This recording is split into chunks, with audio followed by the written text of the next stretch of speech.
Good morning. Great morning. Wonderful morning. Spectacular morning.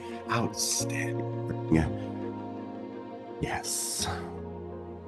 That beautiful reminder, as with every single introduction to these calls, that you get to choose what things mean the same way that I do. Think about the moment you're in right now. The truth about it is, it just is. Remember, everything is fundamentally meaningless.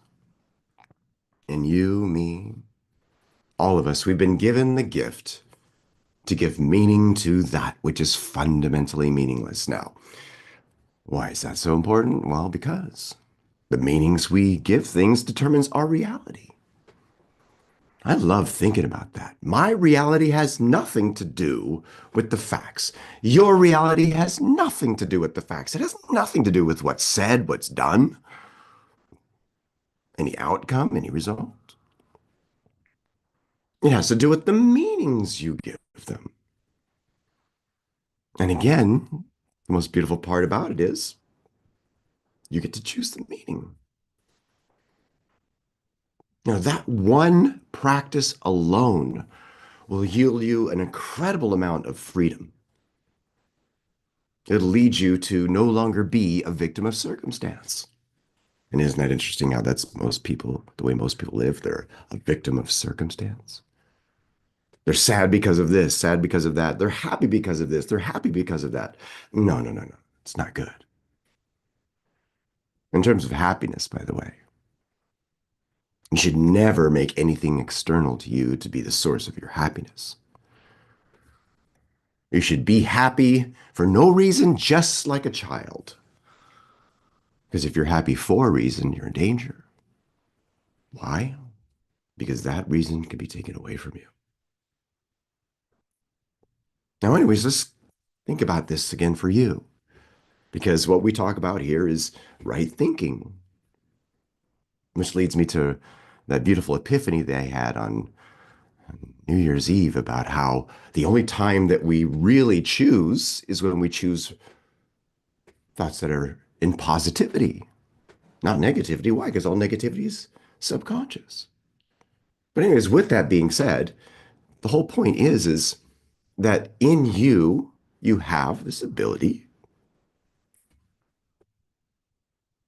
to accept, reject, to maneuver through your life without any external things bothering you.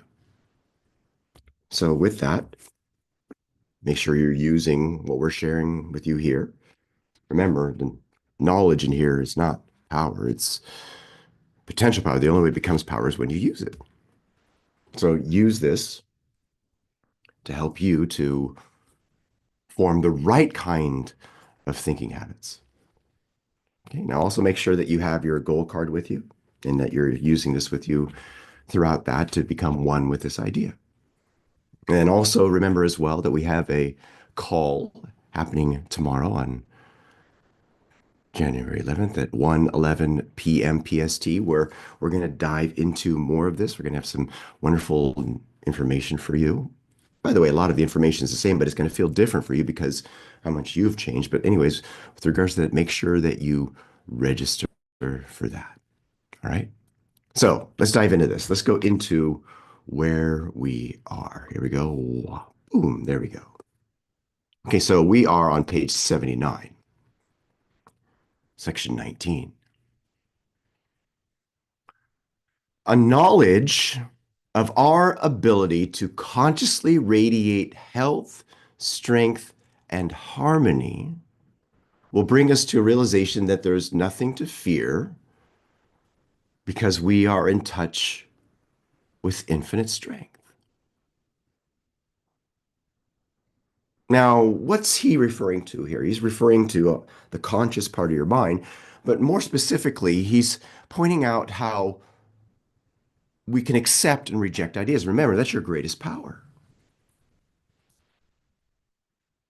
You can make a decision to imagine something really great for yourself, of which you should. That's something that should be a habit in you. Always imagine great things for yourself. Don't allow yourself to be a slave to your imaginings. Be a master of your imagination.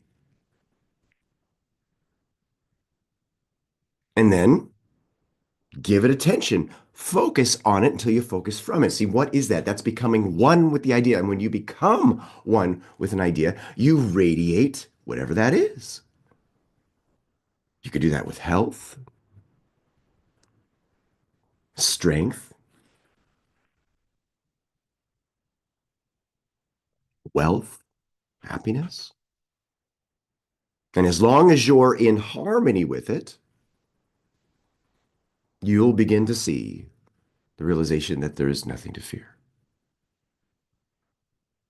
that there's nothing to worry and doubt about, because that's what's causing the fear. Always remember that. Fear is an effect that turns into a cause. All of your feelings are effects. Even faith is an effect that turns into a cause. Fear is the opposite of faith. Faith is the opposite of fear. Both are feedback. Both have a cause. The whole point being is that your feelings are there, number one, to be feedback to help you to see whether or not you're on track. And number two,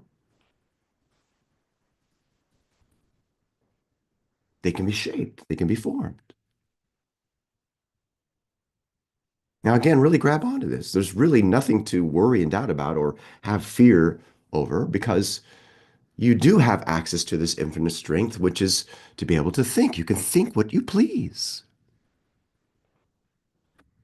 If to think is to form, you can form what you please. Think about that for you with this. You have the power to accept this idea, to become one with it, to crowd out everything that's not in harmony with this. And if you do, guess what's going to happen? This. If you're loyal to that unseen reality. That's how everything in the room you're in right now that was made. Somebody imagined it first. And then they held the image of whatever that was on the screen of their mind. They were loyal to that unseen reality.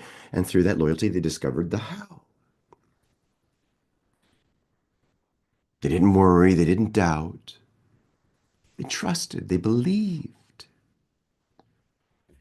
which is what you've got to do if you want to tap into that infinite strength, which is available for you. It's always been available to you.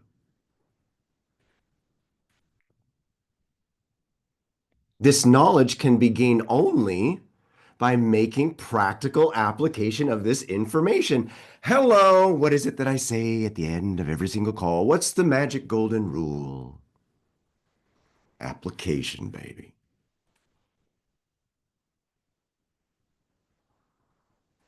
Application.